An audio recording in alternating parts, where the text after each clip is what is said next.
आइए देखिए एक प्रेमी और प्रेमिका के बीच की कहानी। जब बचपन में प्यार छूट जाता तब याद आओ होली का कैसे कहता कि चेहरा सुनर हो फेता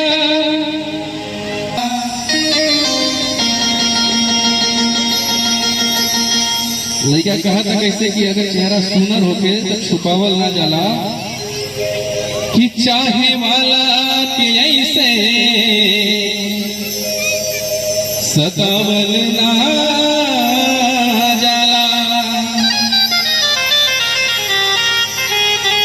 ई नजरिया सबके पसंद करला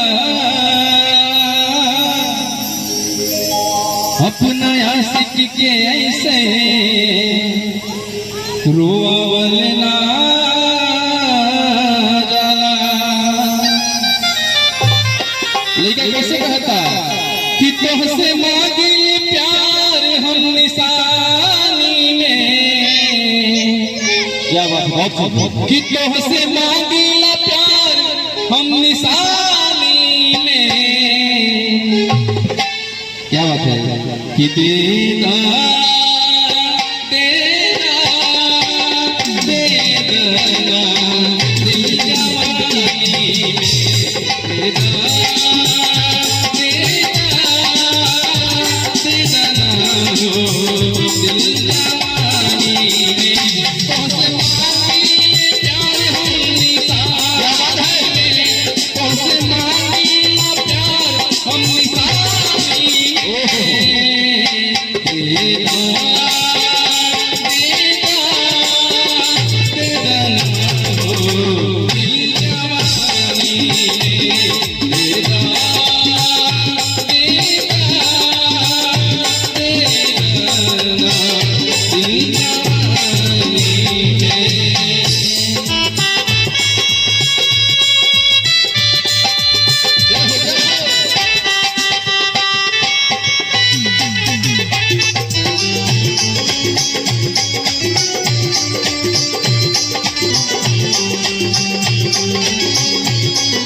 विवेक पांडे जी बहुत अच्छा धुन बजा रहे हैं। कैसे कहते हैं कि जब से नैना लड़ी बात आगे बढ़ल, जब से नैना लड़ी बात आगे बढ़ल, रोज अखियाँ रहला इंतजार में, कि रोज अखियाँ रहला इंतजार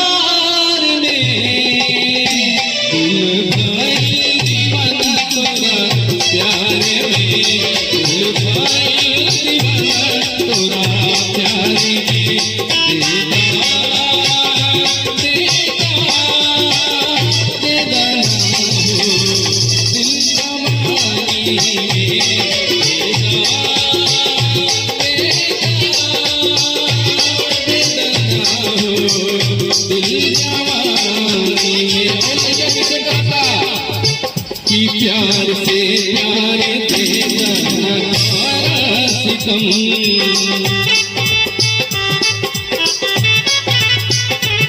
हम बचपन के तोहरे दीवाना सनम,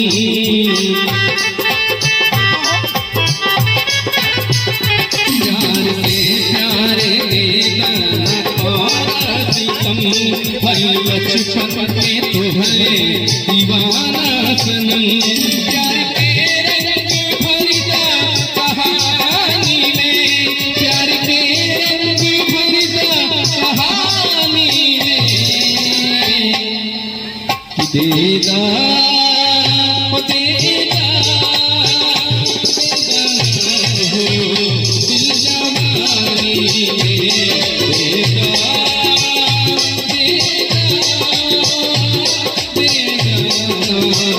दिल जवानी में अखियाँ लड़ल बजब से दिल में